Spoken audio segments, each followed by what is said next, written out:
Alright YouTube, it's me, King Nazru, with the review of Rosario Vampires Chapters 16 and 17. Okay, so Master Yukata is still PO that Ruby betrayed her uh, in exchange for joining Skune and the gang. I mean, and stop her plan to wipe out all humanity to protect the sunflower fields. So she continues to turn all of her sunflowers into man-eating plant beasts and have them attack everyone, while Ruby struggles to get up and pleads that her master stop fighting so humans and witches have a chance to coexist. This leads to Yukata to question why Ruby cares about humans and calls her a disgrace. Uh, then Kurumu's defends Skune from the plant beast despite his pleas not to. But she says that she can't stand anyone who would attack him, and transforms into her succubus form. Even and goes so far as to say that she'll never forgive Yukata for hurting Skune.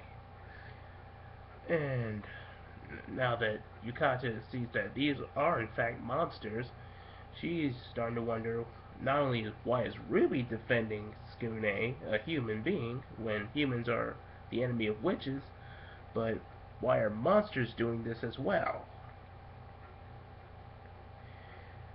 So, and when Kurumu starts to get,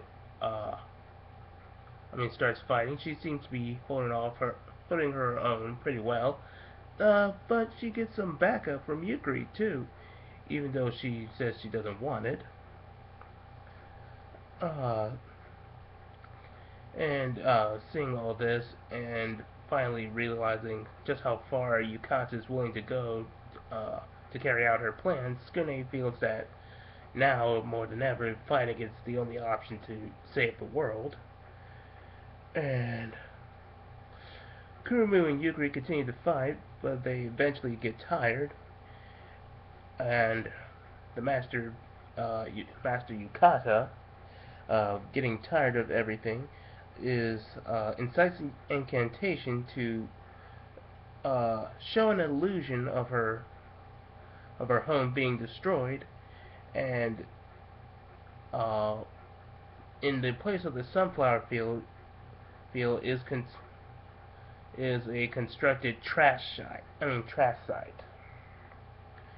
And she says that 100 years ago that this ranch was a home to her and her friends, and throughout the throughout the 100 years, uh, humans have destroyed not only her friends but her home as well, which is the reason why she holds such a huge grudge against them. And then Skune remembers what the bus driver said, that humans and witches relationship goes deeper than he thinks. And this leads Skune to beg for forgiveness for all that humanity's done. But Yukata says that it won't do anything to beg for forgiveness. And but Skune continues to say that he was naive since he has a limited experience with monsters, and his only encounter was with his friends, and they've all been pretty good to him, and he has been good to them in return. Uh, and he thinks that if given the chance, he and his friends will do anything to protect the ranch. This leads Yukata to test what's Skune's oath, and she grabs Milka with the vines and says that if if he truly means that, he needs to experience her pain and needs to have felt sacrifice. So she wants him to kill Mocha, and in exchange, uh, she'll consider harmony between witches and humans. This leads him to uh, contemplate about what his decision should be, either losing a friend or starting a war. But Mocha reassures him that he doesn't that he shouldn't worry about her because she believes in him and believes in his idea of humans and monsters living together because it's better for everyone to live together peacefully regardless of history and plight. And this is something that she learned from her time with Skune. So she's completely fine with whatever choice he makes. Uh, and Yukata says that this puts a dent in her plans since she was going to kill the one that valued their life more. And and he and since that Mocha ruined her plan, she decides to kill her. This leads Skune to try to charge in, and then Yukata thinks that Skune is breaking his word, and so he's so she sends her beast to attack him, and berates him for saying that you went against your promise, and this just proves that humans are not willing to sacrifice for peace. But Skune says that he is making a sacrifice. He's letting himself become a martyr in order for Mocha to be set free. Mocha, seeing this, tries to reach out for Skune, but both of them end up being piled on by the by the plant monsters. And Yukata reveals that she wasn't going to keep her promise anyway, because her hatred for humans is too great. And then the monsters are suddenly destroyed because Skune was able to remove Mocha's rosary, and she was able to transform into Inner Mocha.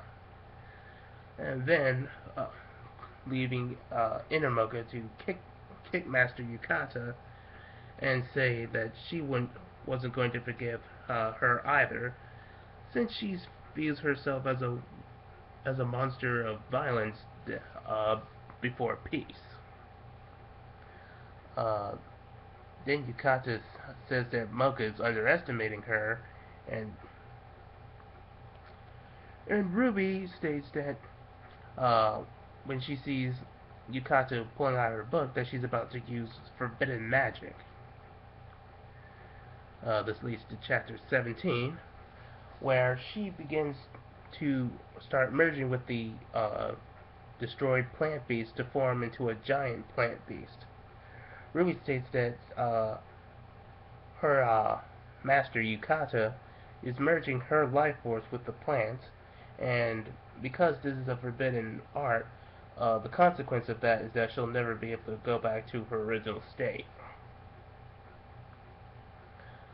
Mocha tells everyone that they shouldn't interfere because they'll all get hurt, and she wants to take on Yukata all by herself as well.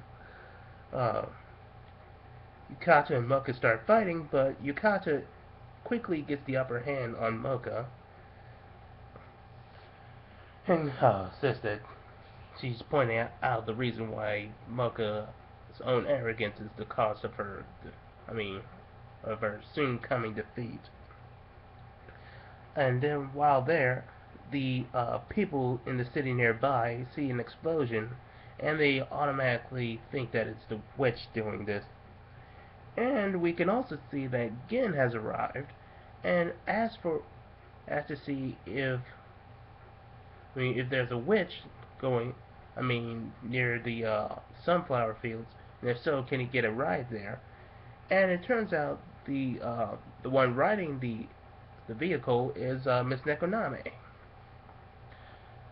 So, so while continuing to fight, uh, Yukata discovers that Mocha is in fact a vampire, and goes in further detail by saying that pureblood vampires have unimaginable powers, but are feared by humans and monsters. So this will probably play play an important role in the upcoming chapters. And intrigued by Mocha's vast monster power, she wants to absorb Mocha's power. Mocha retaliates by unleashing a flurry of kicks on Yukata, but much like Kuyo, they're having no effect on him. I mean, effect on her.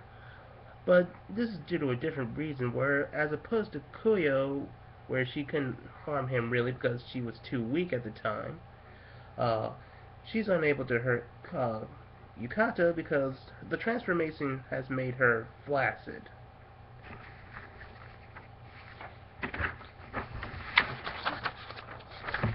Master Yukata Master Yukata absorbs Mocha's powers through her tentacles and says that with her powers she has become a witch vampire hybrid, and says that her plan is to use this technique to absorb all of humanity into her and become the most powerful being in the universe. Oh boy, I bet she's never heard of Goku, or God, or Jesus. And while all this is happening, the gang continues to relent how completely useless they are, since none of them are as powerful as Mocha. And when Mocha can't defeat this person, they have no shot. And then Ruby regains consciousness long enough to try to stop her master from continuing her attack, but she accidentally gets pierced by the vines,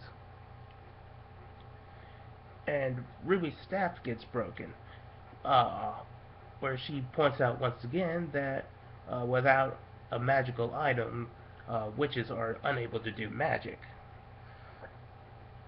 Uh, Yukata still wants to know why Ruby would go against her, and Ruby says that she just wants the violence to stop. And she, with her last breath, she begs the others to stop her master before passing out. Uh, then Yukata uh, places Ruby inside the beast and says that with her powers she won't be able to interfere anymore. And Mocha, finally being freed, says that she'll honor Ruby's sacrifice by defeating Yukata. Uh, she Yukata continues to assault Mocha, but she's able to dodge it this time, though barely. And she remembers what Ruby said, that without a magical item, a witch is powerless, so she stabs the book. Uh, Yukari explains that without that book keeping the spell under control, this formula will become unstable and explode. So Kurumi flies over and grabs everybody before the Yukata can explode. And when she does, Ruby is there and awake and catches her master and says that she's going to. It's okay, that I'm going to keep you safe now. And Yukata wants to know, after all of this, how can Ruby still be so forgiving? And Ruby says that she just wants everybody to get along. Uh, this leads Yukata to saying that she thought Ruby had forsaken her for the humans, and begs forgiveness for her foolishness. And while back on the ground, Skune uh, relents on how all his efforts were in vain, but Miss Nekoname, Gin, and the bus driver arrive, and they have Ruby safe with them. The bus driver says that Yukata created a barrier for her to protect Ruby with her last remaining life force before passing away.